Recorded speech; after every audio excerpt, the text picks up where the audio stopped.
Amen. Good. Welcome everyone to our Natural Remedies seminar.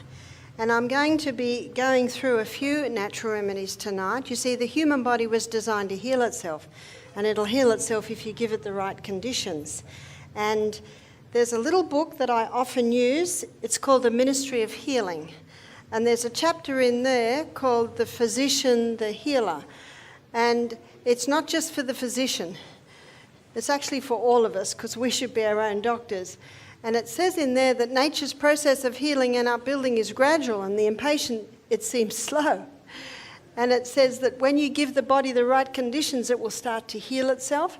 And something else it says is that we need to have a knowledge of nature's remedial agencies and how to apply them. One of my favourite pages is 127 of this book, and it's in that chapter, The Physician, the Healer. And it says in there that in case of sickness, 3 things should happen. Number 1, the cause should be ascertained. Wrong conditions changed, or unhealthful conditions changed. Wrong habits corrected. And then the 4th one is, then nature is to be assisted in her efforts to expel impurities and re-establish right conditions back in the system. And that's what I'm going to do this evening. I'm going to show you some of those things that you can do to the body to bring about a healing condition in the body. My book at home is heavily graffitied because of all the things that I've underlined in it. And what I love about this book, it looks at healing not just physically, but also mentally and spiritually and emotionally. So it's an excellent book that I'd like to promote. So let's have a look at some of the things that you do to boost that healing in the body. The first thing I'm going to have a look at is the humble onion. Now, the home I'm staying at the moment, the onions are all very little, so we've actually got a whole heap of onions that we're going to use. And I'm going to show you some of the things that you can do with onion. And I'm very thankful to onion. It was the first poultice that I ever did. I was 26. My eldest daughter was 16 months old. Actually, when this happened, I was 25.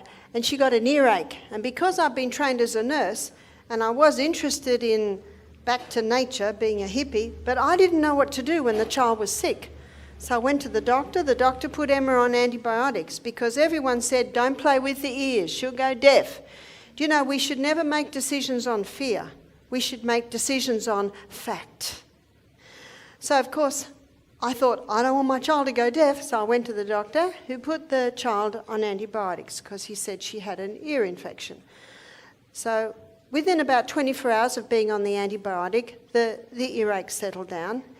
The course lasted for 5 days. Within 24 hours of stopping the antibiotics, the earache came back. I didn't know what to do, went back to the doctor. 6 weeks later, 4 courses of antibiotics later, the earache comes back. Now, what's the definition of insanity? To do what you've always done and expect different results, but I didn't know what else to do. I was ignorant, as so many are. So I went back to the doctor. He's writing the 5th course of antibiotics, and I was really challenged. I said to him, 1 question, will my daughter be on antibiotics for the rest of her life? Am I coming to that conclusion? He was challenged by my question. So he said, I'll give you a referral to an ear, nose and throat specialist. I went to the ear, nose and throat specialist. He looked in Emma's ears. He looked in Emma's mouth. He said, the child's teething. Give her these drops to keep the eustachian tubes clear. That was it. You see, our eustachian tubes are tubes that connect our eyes, our nose, our mouth, our ear. I have since learned that wheat and dairy and refined sugar are 3 of the main causes of earaches in children. Let's fast forward. 2 years later, child number 2 is about the same age. Child number 2 gets an earache. I do not go to the doctor. I went to the old lady next door. I was about 26 by now, and she was 86. I said, what did your mother do when you had an earache? She said, Mum would steam up an onion on the stove.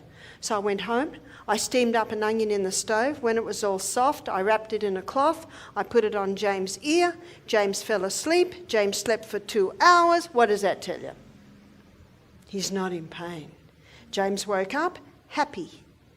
All day I'm following him around. I can't believe it. I can't believe it. 4 courses of antibiotics, 6 weeks, and a 2-hour onion poultice. No wonder that experience set me on the path of natural remedies. So it's with great joy I show you how to make an onion poultice. So you steam an onion on the stove and you steam it like this. It's got to have that little core there, which will hold it all together. Now steam it or dry bake it. If you boil it, some of the healing properties will go into the water. So steam it or dry bake it. And when it is soft, you cut it in half. And you cut it in half so that you're looking at the rings. And what you can do when you've cut it in half, remember this is hot and boiling, squeeze some of the juice into a teaspoon. Now that will be boiling, but when it's squeezed into the teaspoon, the cold teaspoon of course will cool it, and you can put that into the ear. And then you will wrap this up. And you can wrap it up with a tea towel or a hand towel, a cloth, or maybe even a chucks. Now, most onions are a bit bigger than this. Usually I would do an onion that would fit your ear. And so you wrap it up until you can bear that temperature. And then that surface area there, you would put straight on the ear. And then you cover it with a piece of plastic. What did they do before plastic? A square of wool, and you're in New Zealand, the land of sheep. You can certainly use a square of wool. And then you might put a beanie on. Do you call those beanies, those little woolen hats? Or you might bandage it on. Or sometimes the person might lay down with that into the pillow. You see that? But if you can keep it warm, you keep it on. So as long as you can keep it warm, you keep it on. Now what will the onion do? The onion is a drawer, and it will draw the inflammation, reduce the inflammation. It'll break down any pussy areas, and that can be taken away from through the bloodstream. Sometimes it will do just that. It will reduce the swelling, and that will be taken away through the bloodstream, or sometimes the ear will make a hole and the pus will come out through there. Don't worry if that happens, because if the body makes a hole in the ear, it'll easily heal. And how else does the pus get out? Now, if someone pokes a sharp instrument and makes a hole in your eardrum, you're in trouble. But if the body does it, the body knows what to do. You just got to give it the right conditions. How do you know what the right conditions are? Well, I knew this was the right condition on James, because what was the result? He slept. He was in no more pain. See that there's some of your signs. The body will speak to you.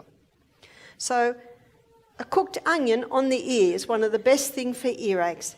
How long do you need to keep it on? Well, as long as it takes. When it gets cold, take it off. If the earache returns in a few hours, put it back on again.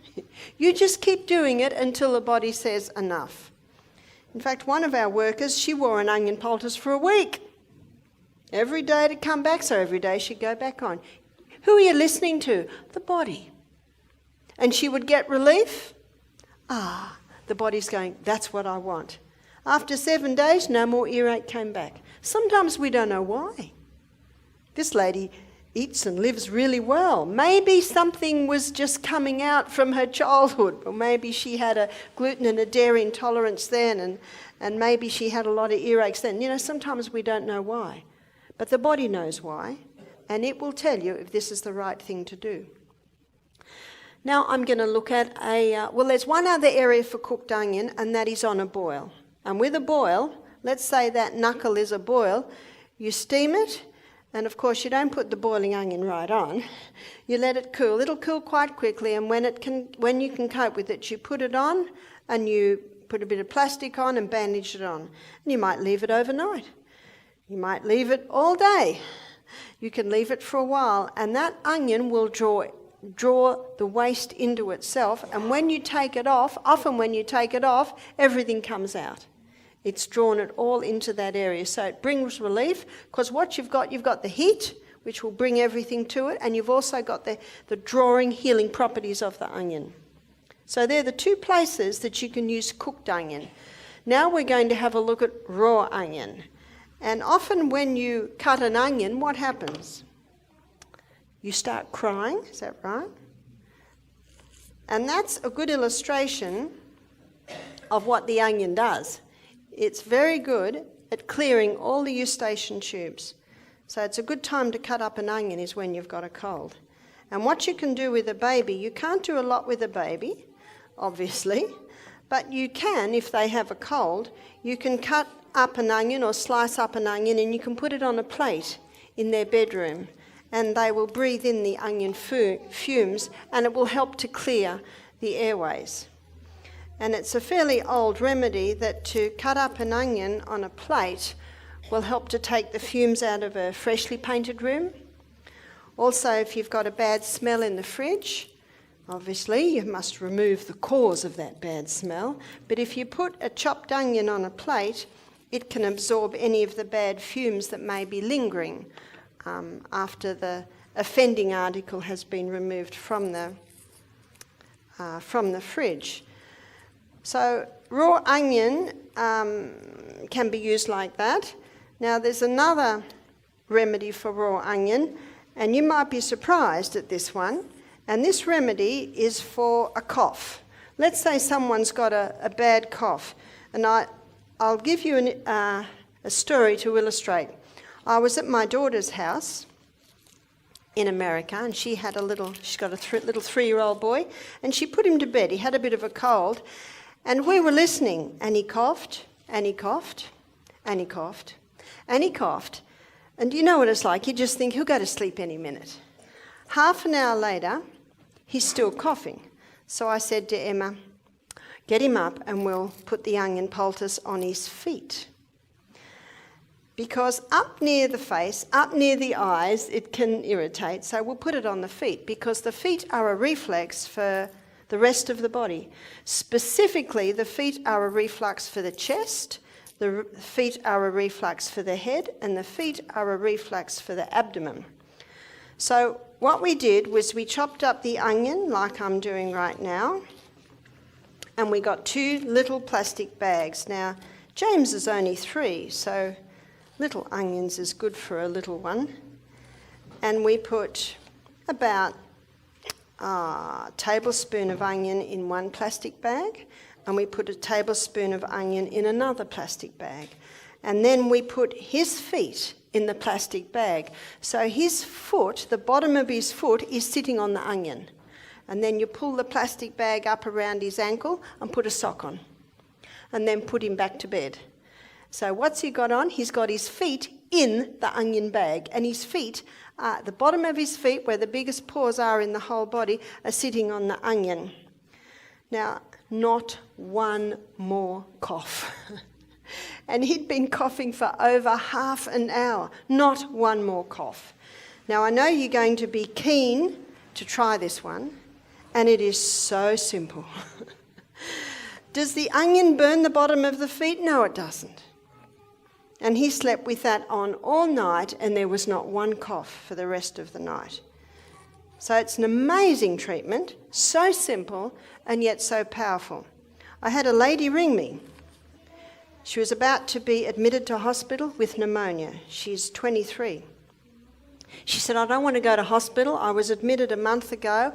I was put on strong antibiotics that made me so sick, and it didn't really help. She said, so pneumonia is a pretty bad situation.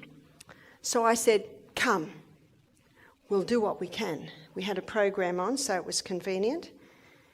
And I said to her, just a little tip on your way. She had a 5-hour drive. I said, cut up an onion, put half in one plastic bag, half in the other bag. Now, sorry, she didn't have to drive with the onion on her feet. Her boyfriend was driving. And I said, put your feet in those plastic bags and put a sock on. Well, she thought that was pretty strange, but she was willing to do anything. When she got to our health retreat, she was just smiling. She said, I'm in awe. She said, she said it lessened my tightness. She said it seemed to open my bronchioles. This is on the feet. Very simple treatment. Now, she was with us. When she came to us, she was on Ventolin, she was on cortisone drugs, and she was on anti-inflammatories. And we did some hot and cold water fomentations on her lungs, her chest. We'll tell you about that one in a minute. And we put onion on her feet every night, and we got her inhaling peppermint oil. And within the third day, she was off all her medication. She started to walk up the hills with all the other guests, and she had just finished her nursing. And that was a year ago. She's now been 6 months a naturopathic student. She said, I know where I'm going now. So she'll be an excellent naturopath.